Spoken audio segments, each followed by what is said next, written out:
दोस्तों, एक भाई अपना वाकया बयान करते हैं। वो कहते हैं कि अभी कुछ दिन पहले की बात है, मेरी गाड़ी का टायर पंचर हो गया तो मैं रास्ते में आने वाली एक टायर की दुकान पर रुक गया। रात के तकरीबन 10 बज चुके थे। उस वक्त एक ही लड़का दुकान पर मौजूद था। मुझसे पहले भी एक शख्स वहां पर मौजूद था जिसकी कार का टायर पंचर हो चुका था और लड़का उसकी गाड़ी का पंचर लगा रहा था। मैं इस दौरान अपनी गाड़ी से निकलकर करीब मौजूद कुर्सियों पर बैठ गया। इस दुकान का बूढ़ा मालिक भी उधर बैठकर हुक्का पी रहा था। हुक्के को देखते ही मेरी तबीयत बेचैन होने लगी। मैंने कहा कि चचा, मज़ा आ गया। मैंने उसके हुक्के को देखते हुए कहा कि मैं भी दम लगा लूं क्या? तो वो हंसते हुए बोला, ज़रूर बच्चे, ये लो। और उसने हुक्का मुझे थमा दिया। मैंने जैसे ही दम लगाया तो मुझे खांसी आने लगी और ऐसा लगा जैसे मुझे खांसी का ना रुकने वाला दौरा पड़ गया है।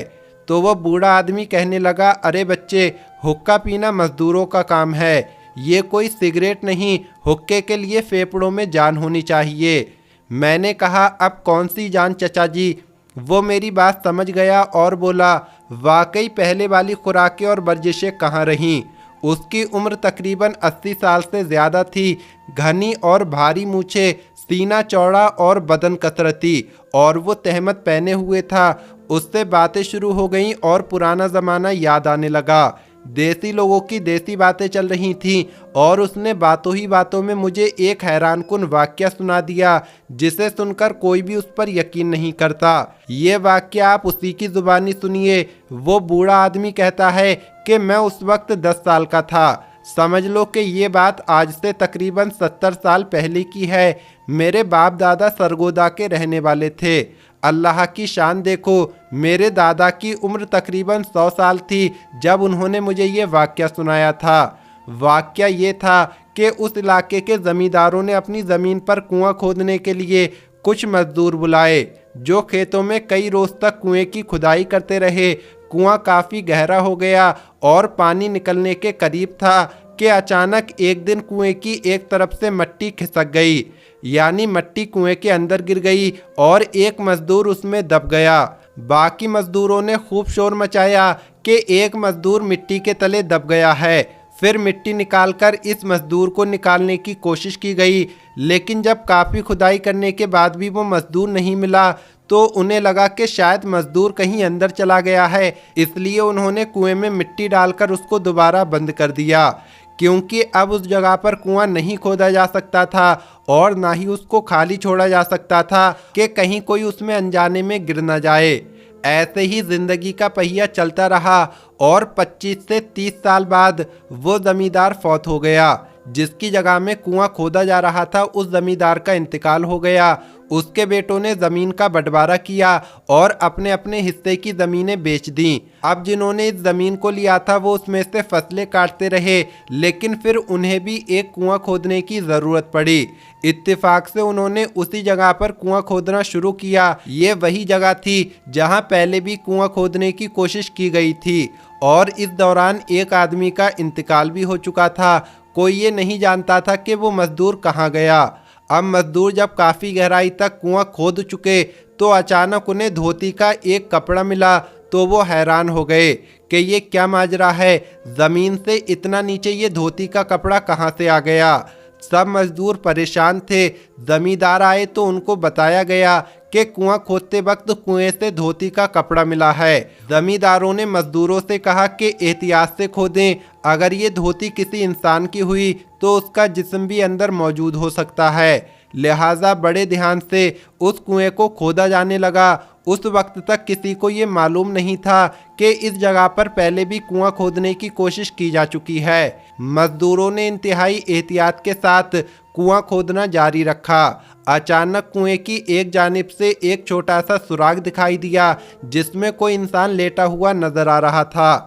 सब मजदूरों की चीखें निकल गईं और वो फौरन बाहर आ गए, क्योंकि वो इंसान जिंदा था। उसकी सफ़ेद दाढ़ी थी जो बहुत बड़ी हो चुकी थी और सर के बालों से उसका चेहरा ढका हुआ था। पहले तो वो ये समझे कि शायद ये कोई जिन है, लेकिन जब मजदूरों ने जमींदार को बुलाया और जब दोनों ने मिलकर उस इंसान को हाथ लगाया तो उसके पूरे जिस्म का गोश्त पिलपिला यानी मुलायम हो चुका था। उसने जब इंसानों को अपने आसपास देखा तो वो बेहोश हो गया। फिर उसे कुएं से निकाला गया और पूरे गांव में ये बात फैल गई। फिर किसी समझदार आदमी ने यह मशवरा दिया कि इसको रुई में लपेटकर यानी कॉटन में लपेटकर रख दो, क्योंकि इस इंसान से हवा और बाहर का मौसम बर्दाश्त नहीं होगा। न जाने ये कब से यहाँ पर पड़ा है। इस शख्स को रुई में लपेट दिया गया और 10 दिन तक हकीम ने इसका इलाज किया। उसको दूध में रुई लगाकर उसको चटाया जाता था। 10 दिन के बाद जब वो इंसान काफ़ी हद तक होश में आ गया तो उसने बताया कि बहुत साल पहले की बात है। यहाँ कुआं खोदने के लिए मिट्टी निकाली गई तो एक तरफ से मिट्टी बैठने की वजह से मैं उसके अंदर दब गया। पुराने लोगों से जब पूछताछ की गई तो उनमें से एक मजदूर मिल गया जो उस हादसे के वक्त वहीं पर मौजूद था। उसने बताया कि हाँ, ऐसा एक वाकया हुआ था। एक मंजूर हुसैन नाम का मजदूर लापता हो गया था, लेकिन आखिर ये कैसे हो सकता है कि 35 साल तक मिट्टी तले दबा हुआ इंसान जिंदा हो, और ज़िंदा रहने के लिए तो हवा, पानी और खुराक की ज़रूरत होती है। ये बड़ा अजीब सवाल था।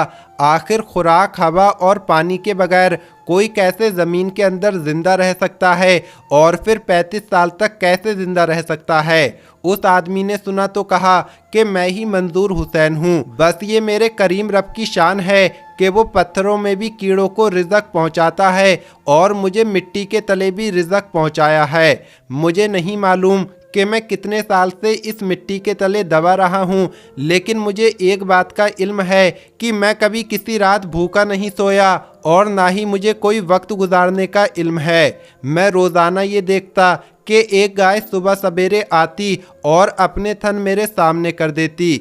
मैं उसका दूध पी लेता। वो दिन में एक बार आया करती थी, जिसके बाद मैं अल्लाह का शुक्र अदा किया करता। और आज ये अल्लाह की शान देखिए, मैं दुनिया में वापस आ गया हूँ। इस वाक़ये के 10 साल बाद मंजूर हुसैन और ज़िंदा रहा और फिर उसका इंतकाल हो गया। बुजुर्गों ने बताया कि इस वाक़ये को गुजरे हुए करीब 200 साल हो चुके हैं। प्यारे दोस्तों, बेशक ये हमारा ईमान है कि अल्लाह जो चाहे वो कर सकता है, और हमारा ये ईमान है कि अल्लाह जिसे चाहे जब चाहे वो ज़िंदा करे और जब चाहे जिसे चाहे उसकी जान वापस ले ले। लेकिन प्यारे दोस्तों, इस वाक़ये के बारे में आपका क्या कहना है कमेंट बॉक्स में ज़रूर बताएं। ये वाक़या आपको सच लगता है या कोई और बात है, आप कमेंट बॉक्स में लिख सकते हैं। आज की इस वीडियो में इतना ही। अस्सलामु अलैकुम, अल्लाह हाफिज़।